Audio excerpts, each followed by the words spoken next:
defend itself. Its leader says the bloc should increase its military capabilities and not rely so much on US-led NATO. But what's holding it back from achieving that goal? This is Inside Story.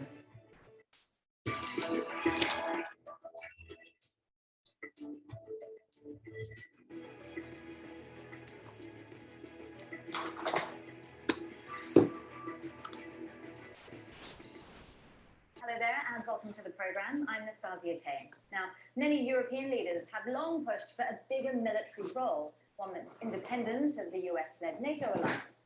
The need for this increased military capability was recently made clear during the chaotic evacuation from Kabul airport. European nations had to rely almost entirely on the United States. Now, European Commission President Ursula von der Leyen says the bloc needs the political will to stand on its own.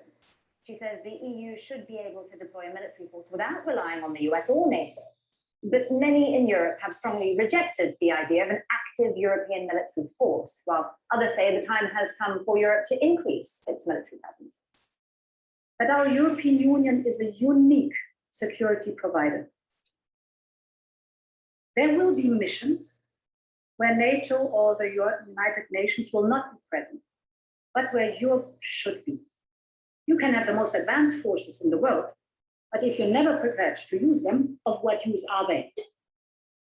What has held us back until now is not just a shortfall of capacity, it is the lack of political will. Well, the NATO Secretary General warned earlier this month an EU defence force should not stretch NATO resources. Jens Stoltenberg said, "We welcome more EU efforts on defence, but that cannot replace NATO. It should not duplicate NATO because we have one set of forces and we have scarce resources." Well, earlier this month, EU ministers debated creating a 5,000 troop force to deploy during emergencies. That plan faces opposition from some EU countries that are also members of NATO, particularly those bordering Russia. In 2007, so-called battle groups of 1,500 soldiers drawn from each member state were created but never actually used. Low defence spending among European countries is seen as a major obstacle to the continent's military independence. European NATO members spent 1.64% of their GDP on military expenditure last year. That's well below the alliance's 2% target. Germany and France, though, are amongst the biggest spenders. They both increased their military budgets last year.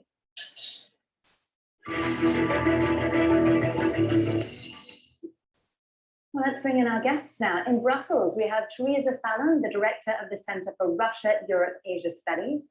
In Washington, D.C., David DeRoche, associate professor at the National Defense University and also a former NATO operations director at the Joint Chiefs of Staff. Also in Brussels, Nicholas White, an international affairs strategist and senior director for global solutions at APCO Worldwide. Thank you all for joining us and welcome to the program. I do want to start with the practicalities here. I think they're very important, really just how realistic this all is. So this obviously isn't a new idea, and it's been debated and discussed so much that we get to the point where some member states actually roll their eyes every time it comes up. So David, what's actually stopped the EU from establishing a military force so far? Well, I have to disagree with Ms. Franca. It's a lack of capacity. Look, you know, I came back from a NATO summit in 2006, and my son met me at the airport. He was 4 years old. And in the course of talking, he said, "I'm going to grow a beard." And I said, "Oh, good for you, kid. It's going to take a lot of time and determination." And then as I drove home, I realized that was kind of like what I had heard about European strategic autonomy on the trip. People have been talking about it for a very long time. They've never done anything. And when they try to do something, they give it over to their militaries, which propose headquarters. You know, the European battle group is a great idea, but they didn't create infantry battalions. They created a headquarters. That means, you know, the staff that does the staff work on this creates a lot of jobs for colonels and majors and generals. Those are very expensive. They're popular because they're jobs for senior officers. But, you know, a general is the equivalent of an infantry squad. And so what you get are, you're draining precious resources out of the same shrinking pool of defense things. And you're creating duplicative headquarters that are commanding the same 3 infantry battalions. So, you know, I mean, it's a good idea, but if it would have been done, it would have been done already. It's going to take a long time if people decide to do it.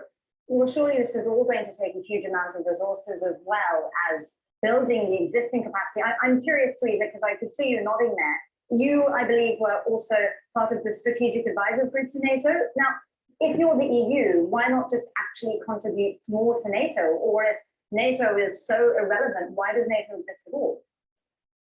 Well, that's another issue that has been long discussed, having a strengthened European pillar within NATO so that there wouldn't be duplication, and that's a key issue.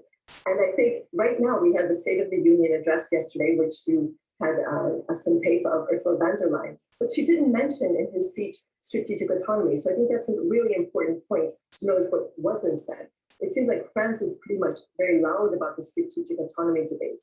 And then in addition to that, we see this big Indo-Pacific announcement made today.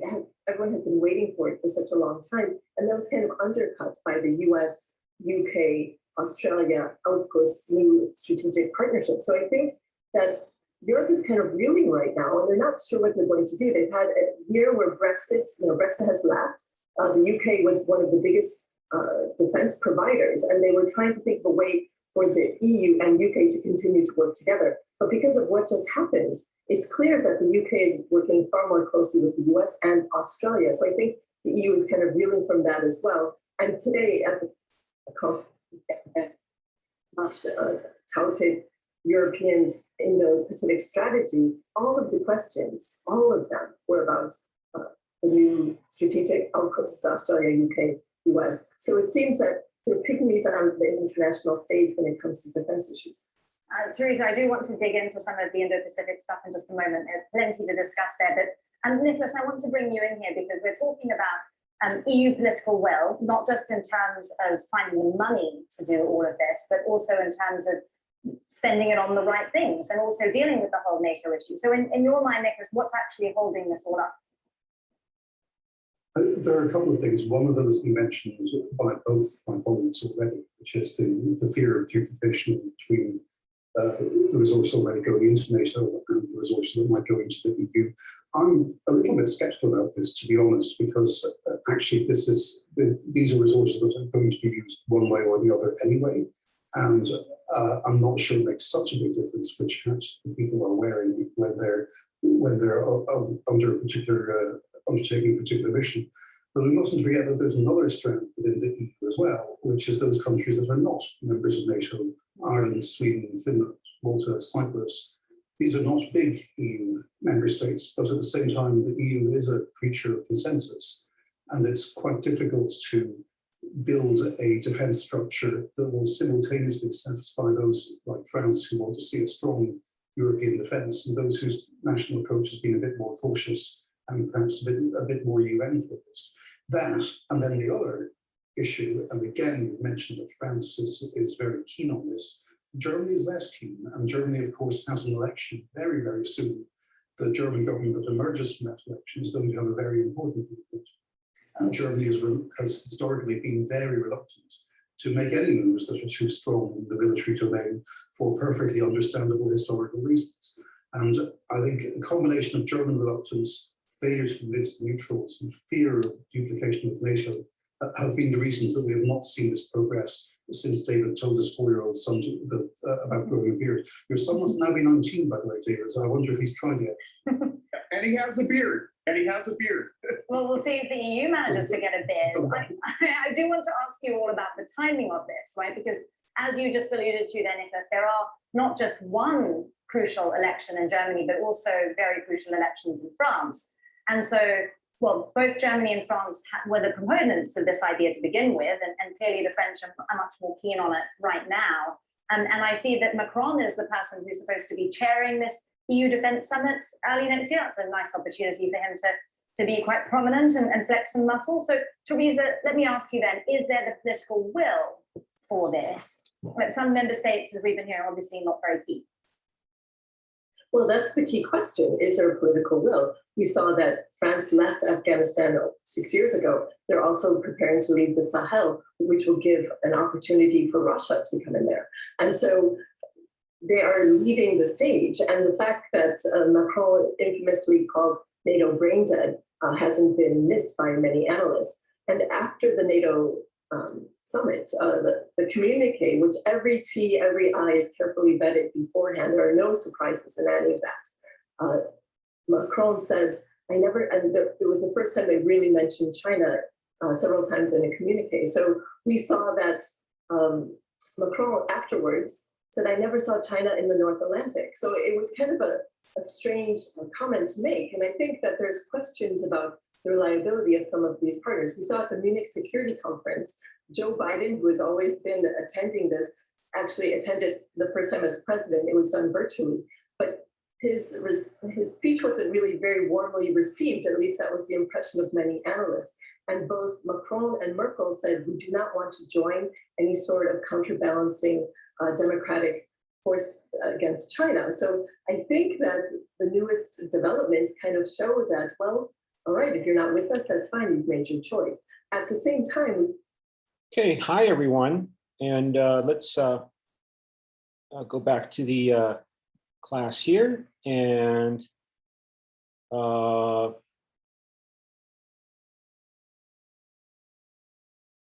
I think this is the European Union class. So let me go ahead and start the class by going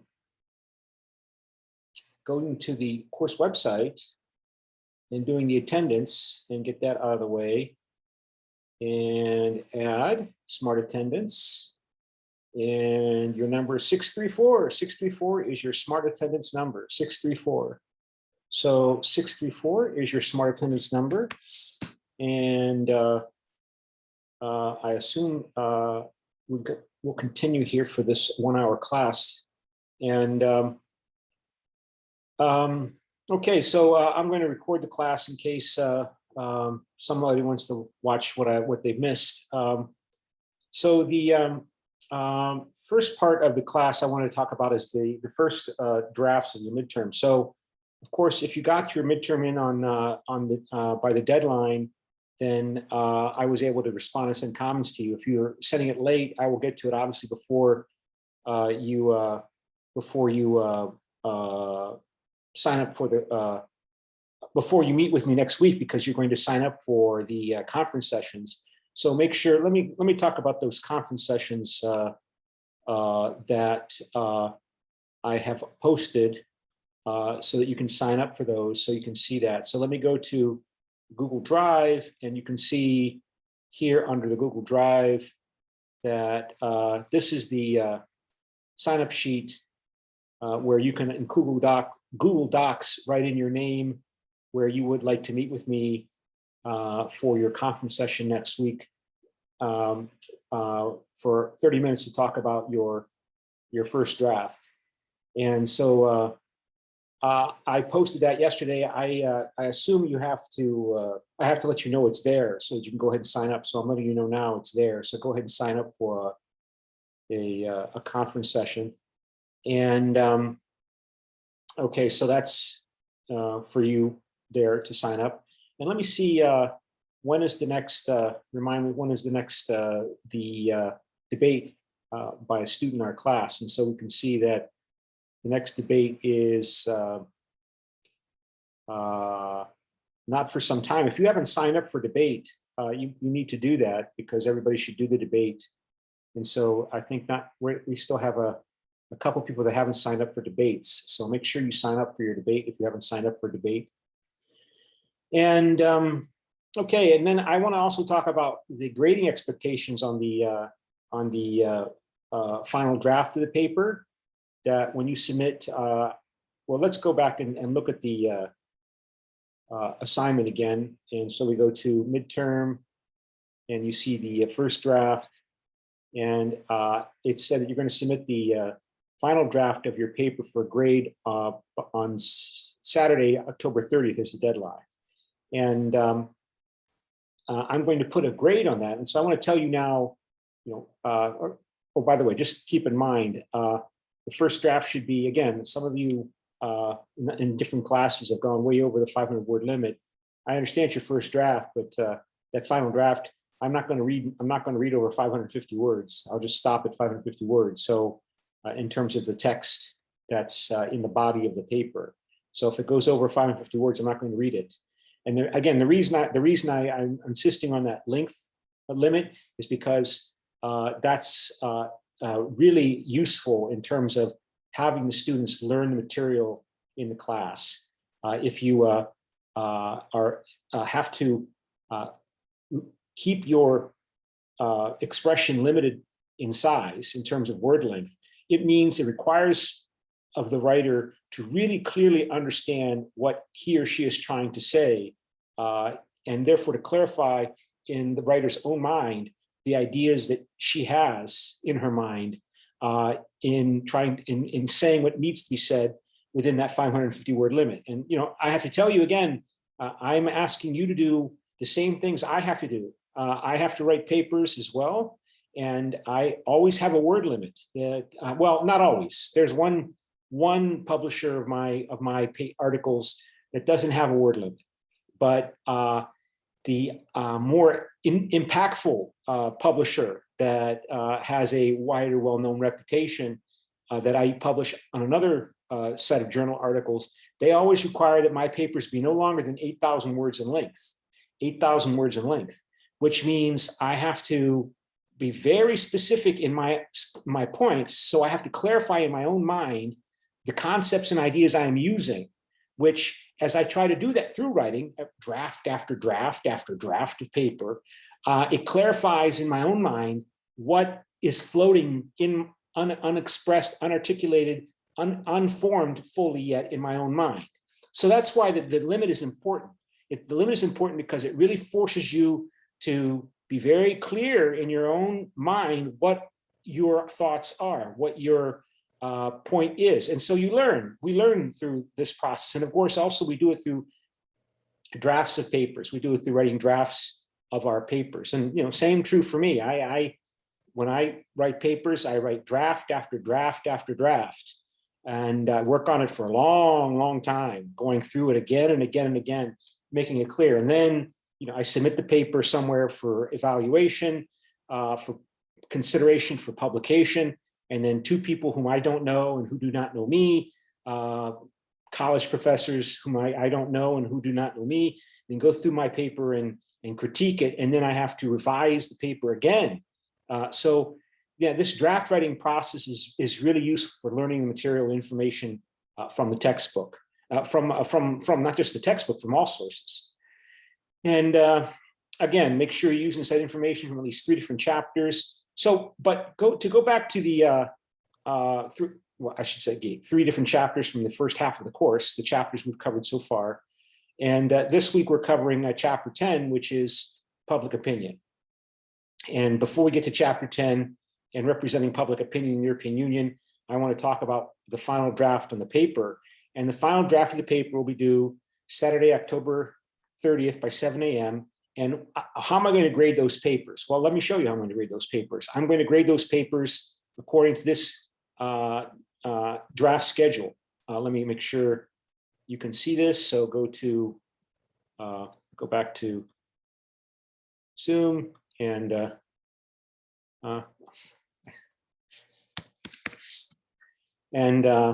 we go to share screen. Here is the evaluation criteria. No, that's not it. That's not the one I wanted to show here. See if I can find it. There it is. Okay. So here are the evaluation criteria that I'll use in terms of how to assign a good grade to the class, to the paper. The final draft should be good grammatically and stylistically, including proper and complete source footnote citations. So make sure you cite your sources. Make sure you give the page numbers, because I want to be able to go back and check in the book myself if those ideas are there that you claim are there. And be specific. Don't say, from pages 120 to 130. Give me the specific page number where that information is located that you're using in the paper. The paper should contain no factually wrong statements or claims. So if you say that, oh gosh, something's wrong, then it's really hard for me to give you an excellent grade if you say, for example, that Britain is still in the European Union. If you say Britain is still in the European Union and Britain is a leading actor in the European Union today, I mean, that's a problem, because that's obviously not true.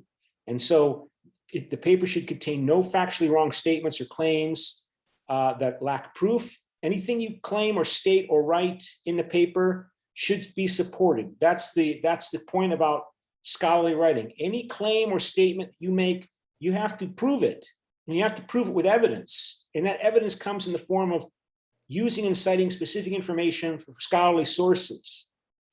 Okay, you can't just make an assertion, a statement, and accept the professor, the reader to accept it. They want your claims are supposed to be claims about the truth, and you have to persuade your reader that those claims are true. And that means you have to provide evidence. You've got to cite sources and provide information and cite the source. Okay, and of course, the paper has to use and cite specific information from chapters 1 through 10 of the textbook. Okay, and but what makes an excellent paper? An excellent paper is a paper that when I read it, I am impressed because I've learned something new. I've learned something, or there's a perspective offered in that paper that I find to be really intriguing and interesting. And so that's the criteria for AA plus paper, that it does everything it is supposed to do in terms of using and citing information from 3 different sources, citing those sources effectively. There's no wrong statements, and it goes beyond just summarizing information by making some kind of insightful, interesting, creative argument. And what I found to be a useful way by which to come up with something new and interesting to say is by addressing in my own mind the most relevant counterattack or counter argument against what I'm arguing in the paper as the conclusion of that paper. So if you're going to argue that, for example, that the European Union identity is emerging and the European identity is emerging, someone attacking that argument or claiming that that's not true might say, well, then how do you explain Brexit? And you might respond by saying, well, Britain has always been the country with the weakest European identity.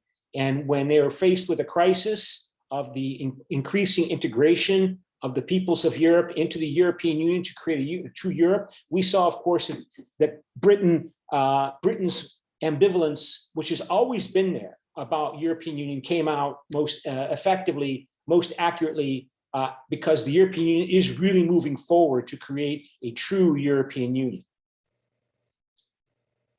Okay, so and then now a good paper or BP plus paper is good grammatically and stylistically, including proper footnotes. Again, it uses and cites information from at least 3 different chapters, from chapters 1 through 10.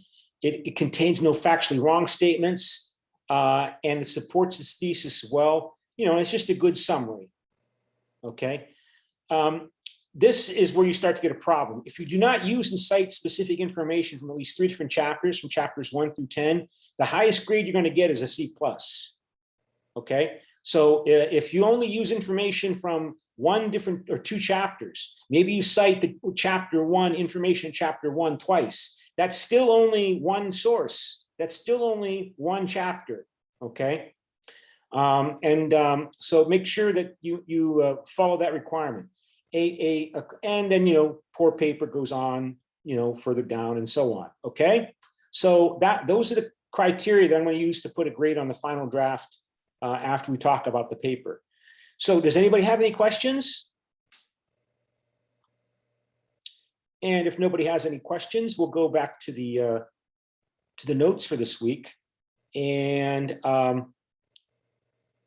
okay, so we will go to representing public opinion. And so what is this thing called public opinion? Public opinion, and let me make sure I share the screen.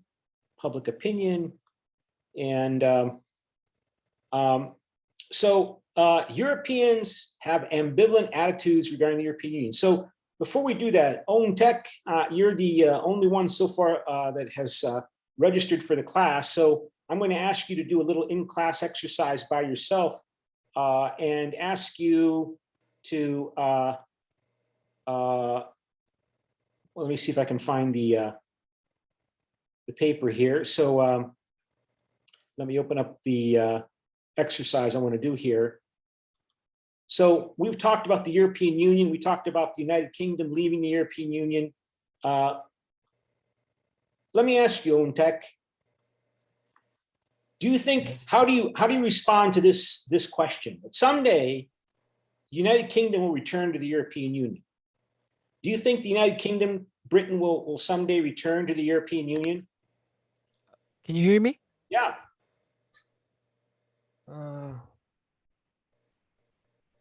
Wait. Wait.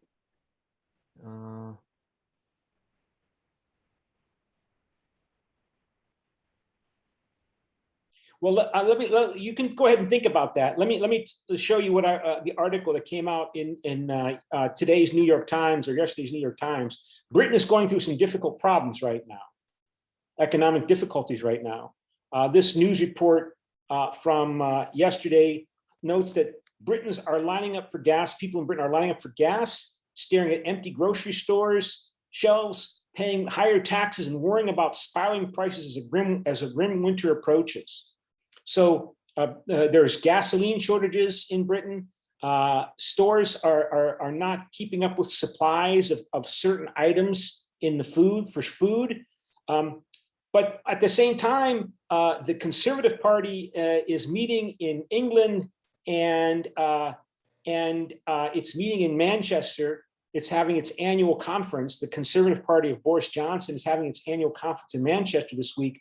And at the conference going on right now, the Conservatives are partying, are really positive and are euphoric and view their future as bright. And this article goes on and describes how Prime Minister Boris Johnson, who's the leader of the Conservative Party, told a whooping crowd of party faithful, "You all represent the most jiving, hip, happening, and generally funkopolitan party in the world." And so the Conservative Party conference in Manchester, England, is all very euphoric and happy, even as, of course, Britons are having difficulty finding gasoline to buy, to put in their cars, and shortages of certain items in the grocery stores that people want to buy. And this article goes on, the cognitive dissonance extended beyond the Mardi Gras atmosphere, the party atmosphere in Britain. It goes on, in his upbeat keynote speech, Mr. Johnson characterized the multiple ills afflicting Britain as a function of growth and economic revival. He's claiming that these problems of failure to supply gasoline, the lack of truck drivers, Britain no longer has sufficient drivers of trucks to transport gasoline and other items throughout Britain because so many of the drivers were people from European Union countries. And when Britain finally left the European Union, tens of thousands of those truck drivers from the rest of the European Union, people from Poland and Bulgaria and Romania who were driving trucks in Britain, they left. And Britain has not found drivers of trucks to replace them, sufficient drivers of trucks to replace them. So the gasoline stations where you can buy gasoline for your car, they don't have gasoline to sell because there's not enough truck drivers to drive the trucks to supply the gasoline to these stations. So, and Boris Johnson claims, oh, these problems are because of the disruptions from Brexit, that these problems that Britain is facing are all part of the reform of the British economy as it leaves the European Union, that will in the long term, in the future, not today, but in the future, will be more beneficial for Britain, will make Britain even richer than it would be if it stayed in the European Union, and make British people more prosperous, because he's going to argue that, you know, the British before, when they were in the European Union, they relied upon cheap labor from Bulgaria, Romania, Poland, to come to Britain and drive those trucks. So the people that were paying those truck drivers did not pay a lot of money, did not pay those people good salaries, because those people were desperate for jobs after coming from their desperately poor countries like Bulgaria or Romania or Poland, right? And so now the businesses of Britain will have to pay British drivers who will now take these jobs a better wage, a better salary. And so working class people, people that do not have college degrees, people that drive trucks, those kind of people who are British people are now going to have to be paid more money. And so we're going to have more good paying jobs for people who are not, brainiacs, people who are not college educated, he's claiming. And so the report goes on, it was at least his third explanation for the food and fuel shortages, which continued in some areas after 3 weeks. Initially, Johnson denied there was a crisis. Then he said the shortages were not about Brexit, contradicting analysts, union leaders, food producers, and business owners, but were hitting every Western country as they emerged from the pandemic. And finally, he said the stresses is evidence that Brexit was doing its job and shaking up the economy. And so this professor notes here, a Jill Reuter, a senior research fellow at the United Kingdom in a Changing Europe London think tank, it is the ultimate post hoc rationalization, the idea that this is all a well thought out plan, that we intended to do this all along. She's claiming, of course, it wasn't that. It wasn't a well thought out plan.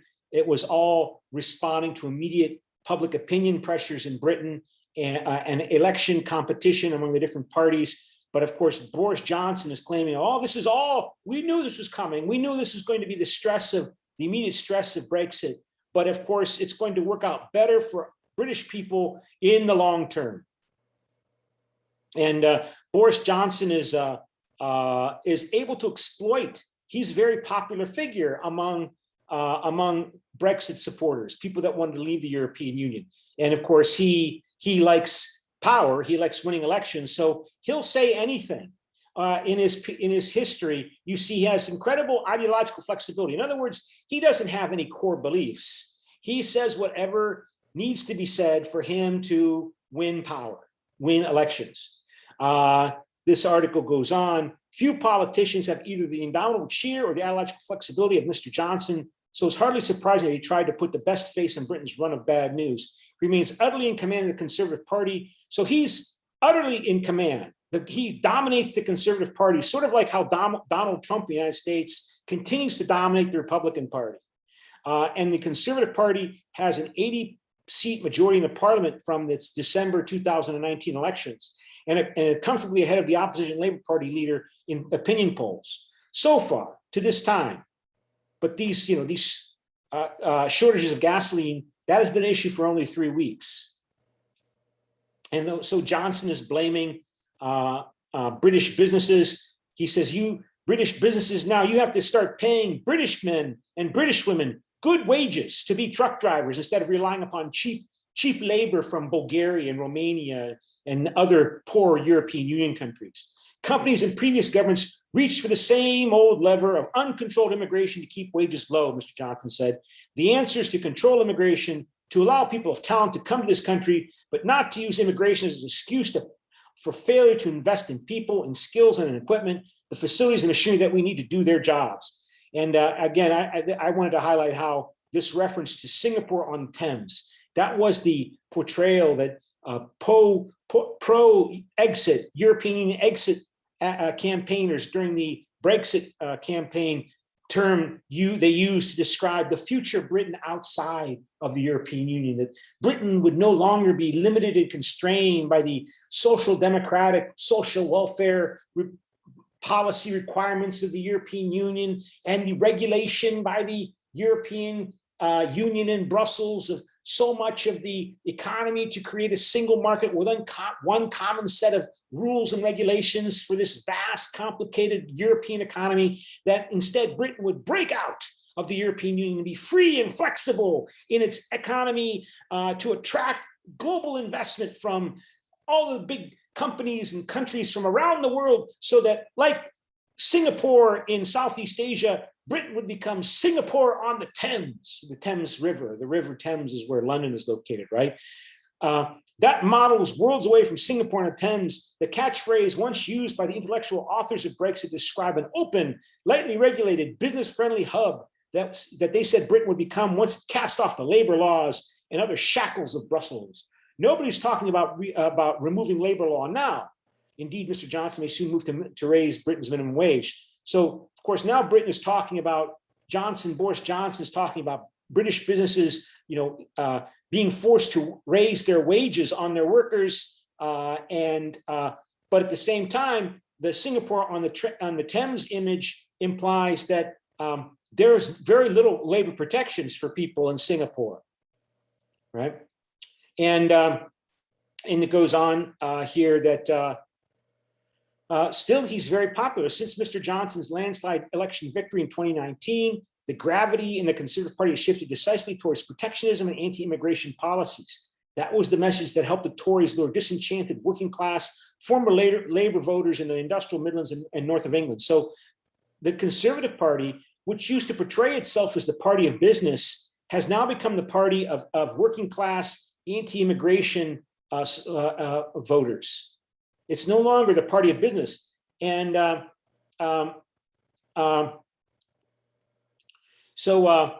and it goes on here that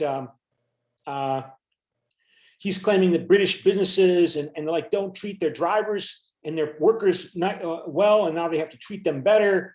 And his tough on business, Johnson's tough on business language has scrambled the traditional lines in British politics. On Friday, voters were treated to the curious spectacle of Mr. Starmer lashing out at Mr. Johnson for his attacks on business and presenting the Labour Party as the better partner for Britain's corporations. Wow, what a change. I mean, the Labour Party began over 100 years ago as the party of labor. Now, you find the Labour Party under Mr. Starmer portraying itself as the party that is more responsible and for the globalization of the British economy and the corporations that benefit from globalization. And so the question is, how long are the people of Britain going to give Boris Johnson the benefit of the doubt when you have shortages of gasoline? People are being told that they should be warned that they might not be able to buy their favorite foods for the holidays coming in December, around Christmas time, because there's not enough drivers to deliver these goods to these stores.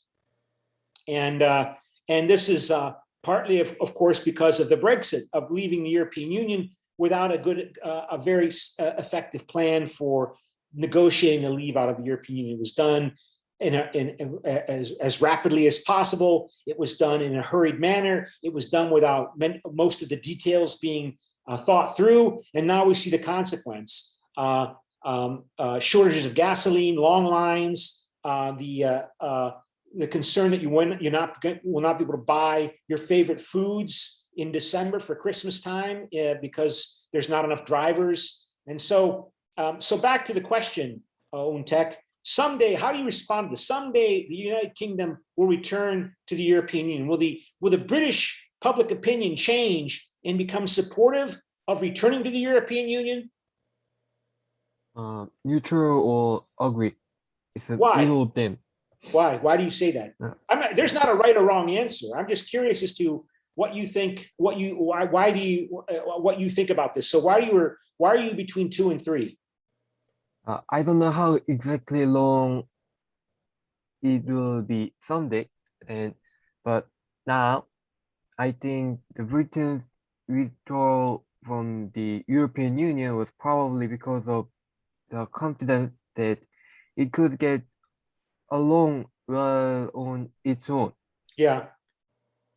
There seems to be a number of problems right now, but it may be because it hasn't been long since they left from the European Union, and if Britain go back to the European Union again, they will have to pay a lot of participation or other things, because Britain joins the European Union again too easily, there will be problems with the authority of the Union.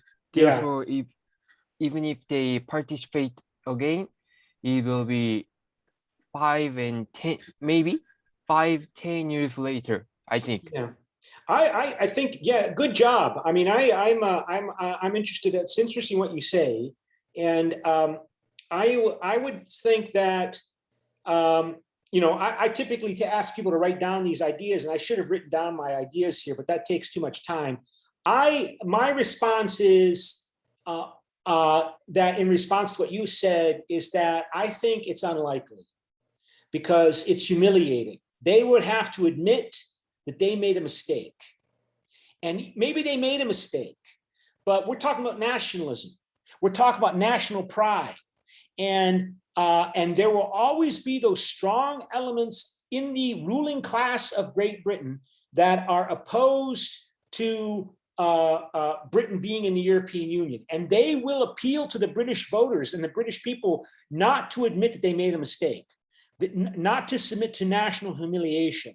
Not you say, well, we left, now we went back in. It's just too humiliating.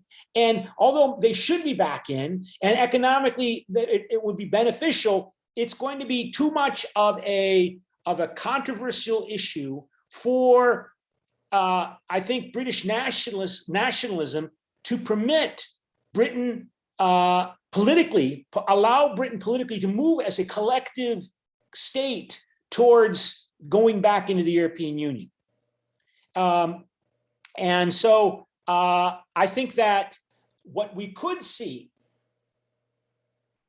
however, is we could see further breakup of the United Kingdom.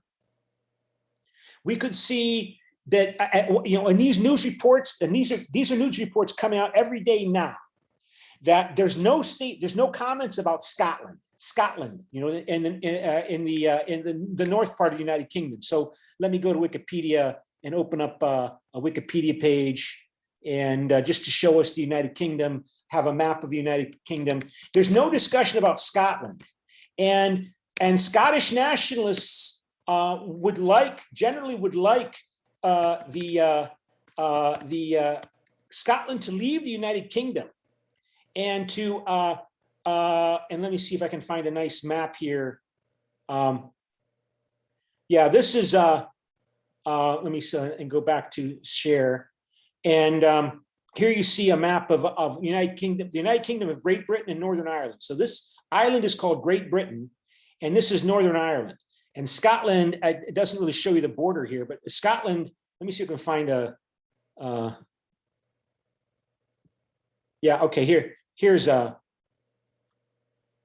the Great Britain and Northern Ireland. So Scottish nationalists want, by definition, Scotland to leave the United Kingdom of Great Britain and Northern Ireland.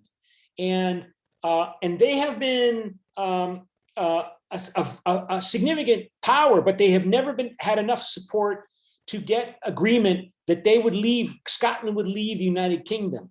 And now in 2014, 7 years ago, Scotland did have a referendum in 2004. Oh no, sorry, 2014. Let me show Scotland. In 2014, about whether or not to leave. Yeah, it says in 2014, the Scottish government held a referendum on Scottish independence, with 55.3% of voters rejecting the independence proposal and opting to remain with the United Kingdom. Of course, in 2014, people didn't know that the United Kingdom was going to leave the European Union. They didn't know it was going to leave the European Union. And so the Scottish nationalists in the Scottish government are pushing to have another referendum in Scotland, which would be the third referendum Scotland has had in 50 years as to whether or not to leave the United Kingdom. And the idea is that they would leave the United Kingdom and join the European Union. Scotland would leave the United Kingdom and join the European Union as an independent country. And so I think now that we're seeing, there's been this push for another referendum as on whether or not Scotland should leave the European Union, leave the United Kingdom, and ideas then joining the European Union as another country, and that became stronger after the Brexit resolution, and I would expect that we become even stronger now that we're seeing the real economic costs of Brexit, which are only becoming clearer and clearer to people who allow themselves to see the cost, because nationalists, by definition, I don't like this term, but they're irrational. That term, rational or irrational, that's a bad language, bad term. But they don't want to let themselves perceive a reality that conflicts with their desire for United Kingdom, or at least England, to be sovereign and glorious. And that means independent from the European Union. Now we're seeing the economic costs. We're seeing, for example, shortages of gasoline, shortages of favorite English food in British supermarkets like Tesco or Home Plus. Well, Home Plus used to be part of Tesco, and problems with fishermen in Britain not being able to get access to and sell their products to European Union consumers of British fish and so on. So all of these economic costs are building up.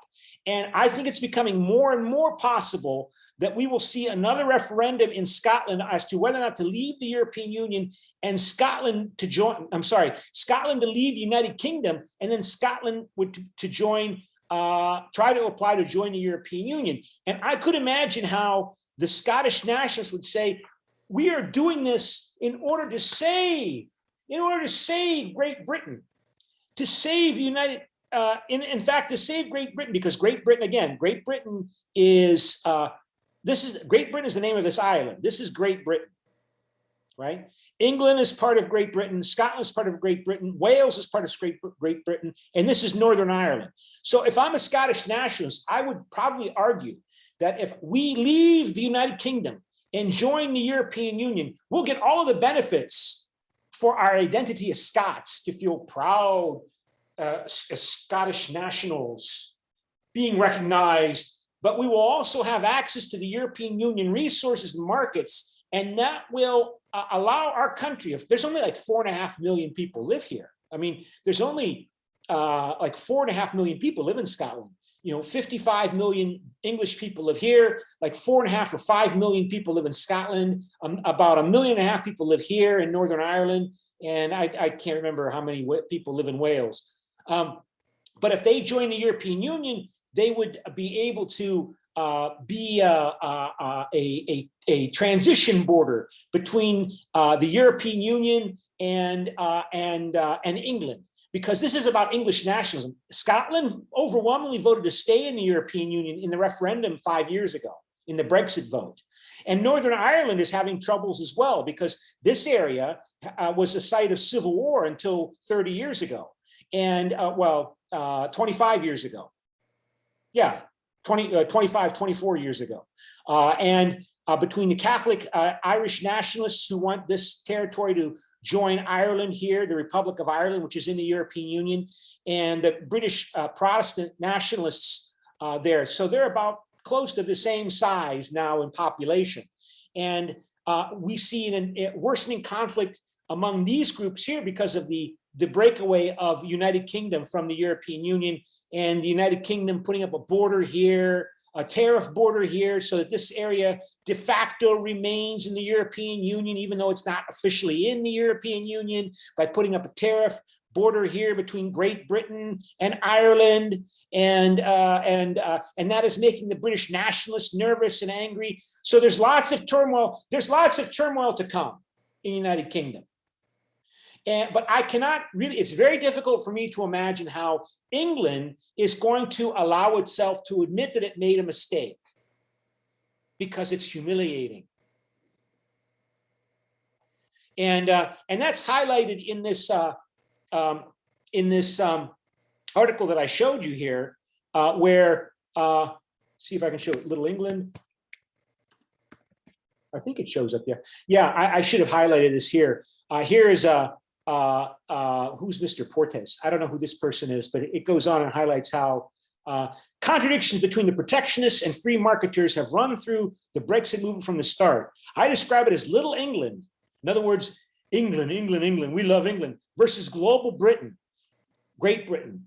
And I could imagine if I'm a Scottish nationalist and I say, okay, we feel for our foolish, silly English brothers, but we need to save Britain by Scotland leaving the United Kingdom, joining the European Union if the European Union will accept us, and then we will become an interlocutor, a mediator, a transition zone between England, Ireland, and the European Union in order to bring peace and prosperity to all of Great Britain and also to Ireland. So it's interesting how I am not seeing in the news reports much discussion, any reference. You don't find any reference here to Scotland, and it never comes up. But if I'm a Scottish nationalist, I am getting more and more excited because, see, the costs of England, of Britain being out of the European Union we Scottish people, see if we join the European Union, we won't have to suffer these costs. And we can also save Great Britain and Ireland. We could even save the United Kingdom, because these people in England, these Brexit people, are dangerous and foolish. So let's watch what happens. I think you're going to see more and more move in the direction of the change of the United Kingdom. Now, when I say Scotland leaves the United Kingdom, Scotland is not going to, it's going to become more like Canada. Canada in North America still has the Queen of United Kingdom as their official head of state. So Scotland would leave the United Kingdom, but only in the sense that it would have its own sovereign government, but still the head of state of Scotland, according to Scottish nationalists, would still be the king or queen in London.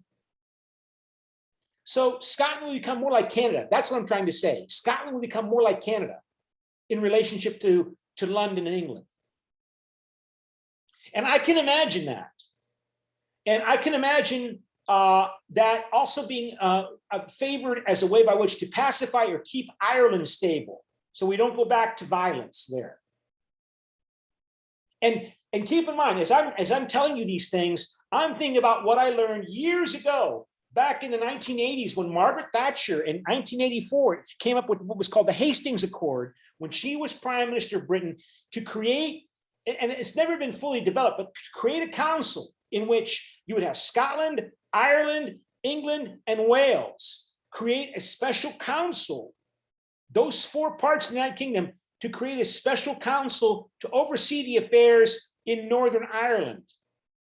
But that council could be expanded to consider the affairs of Great Britain and Ireland as a whole, with the help of the United States and Canada and the rest of the old British Empire, including Canada, Australia, even the United States. I mean, the United States leadership played an important role in helping bring about the peace in Northern Ireland. Bill Clinton's representative, when he was president of the United States, was a former senator from Maine. I can't remember his name right now. He was there's an American there now representing the United States interests in Northern Ireland as an unofficial government representative. Donald Trump's former chief of staff is there. So I can imagine this kind of development moving in this direction. But I just want to conclude by saying it's interesting that we're not seeing any kind of real, I haven't seen any discussion about Scotland so far in Scottish nationalists and nationalism in the midst of this, this economic turning point in Great Britain. So just to make sure that I give you some participation credit on tech, let me go to the vote survey of the vote and make sure you can see that. And let me see. Share screen and go here and we go share. And so we go vote and ask you, so can you please vote on this? Someday the United Kingdom will return to the European Union. What do you think? I did. Oh, good. You think neutral cannot decide. Yeah, I think it's not likely, but I can imagine Scotland separating from the United Kingdom, keeping the Queen of England or the King of Britain, I'm sorry, not the Queen of England, the Queen of the United Kingdom or the King of whoever the monarch is, because Queen Elizabeth is going to die. She's quite old. Let's say, Prince Charles becomes King of Great Britain, of the United Kingdom. They will keep him as the head of state in Scotland, but Scotland will become a separate state, the way Canada is a separate state from London. And then they would apply to join. And I think they're going to see some interesting negotiations about that with the European Union. So, but yeah, so you have a question? Were you going to say something? Do you think the independence in Scotland is practically possible? Yeah, more so than it was a month ago. Particularly if again these economic problems continue. Now, London might try to prevent them,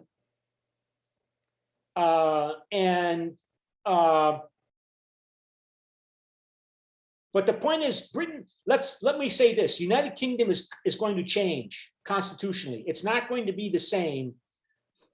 I think 4 years from now, 5 years from now, United Kingdom is going to look like a different place politically, as in terms of its constitution, than as it exists now. Because we're going to see changes in Northern Ireland and Scotland.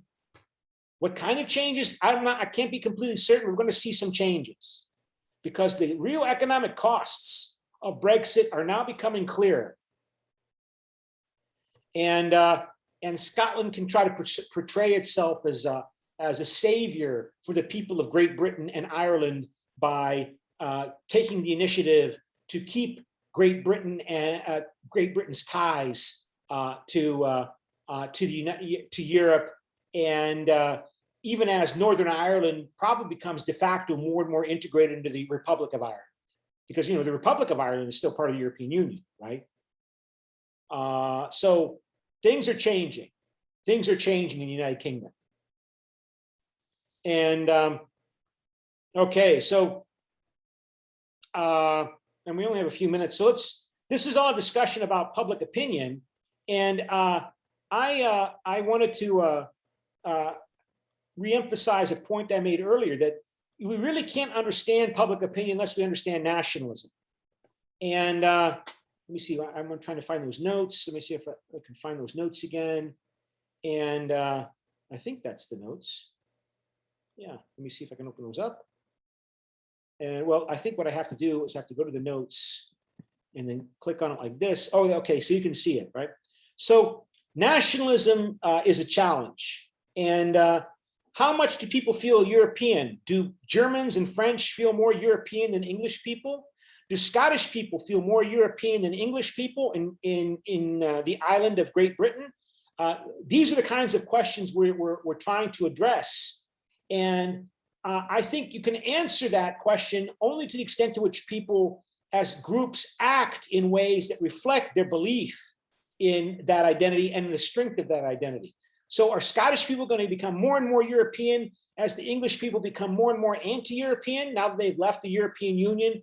And, England dominates the United Kingdom. I mean, for the longest time until, 30, 40 years ago, you could easily just say England and Great Britain, United Kingdom, they're all the same. England, Great Britain, United Kingdom, they're all the same. And Scottish nationalists hate that. They're not the same.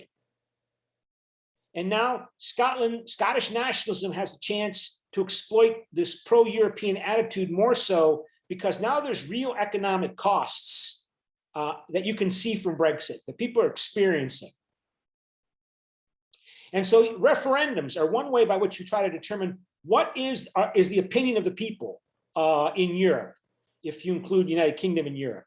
And referendums are a problem but one thing we have seen is that referendums are one means, like the Brexit referendum or the referendum on approving or not the European draft constitution in 2004, so that's 17 years ago, or the Lisbon Treaty in 2009. Referendums were one important way by which to try to encourage and develop and learn European public opinion views on European integration, but we have seen a move away from referendums. I mean, again, the European Union doesn't want to have referendums. They haven't had referendums since 2009 in any of the countries on any of these changes in the European Union, even though since the Lisbon Treaty in 2009, that's 12 years ago, European Union has changed tremendously. It's developed further, and there have not been any more public national votes on these changes. They don't want to have them anymore because, you always have these nationalists who will exploit and mobilize and scare people to be anti-European Union, and you give them an opportunity to do that when you have a referendum. So don't have any more referendums. So elections are another way where people vote for their national government and they vote for the European Union Parliament, and that's one way by which to try to represent public opinion in Europe. Do it through elections for the governments in Italy, in Poland, in Greece, in Bulgaria, in France, and do it through the European Parliament. And that's it. That's it. No more referendums. Interest groups are those specific interests, economic and often economic, but also including human rights interest groups they have also used the European Union and exploit the European Union, European Parliament to try to have more influence over the government policies of the countries of Europe, over German policies, over Italian policies, over Polish policies, and claiming that they are using their rights as Europeans and European Union human rights obligations to try to improve their own conditions in their towns and villages and cities and countries in the 27 member state of the European Union. So European citizens have become more and more interested in attempting to influence the work of the European Union, and the European Union is becoming more and more important in the daily lives of people. And some people like that, and some people do not like that. So Eurosceptics do not like it. But if you're a group of people that feels very strongly about the environment, for example, you probably love the European Union, because the European Union really emphasizes protecting the environment and fighting climate change. But if you're a traditional nationalist, you might not like this European Union appearing to have a voice in governing how you do things in Germany, that Germans can't even decide what is beer anymore, for example. Okay, that's it for today. And so I will see you on Friday. Okay, Untek? Okay, Bye. bye.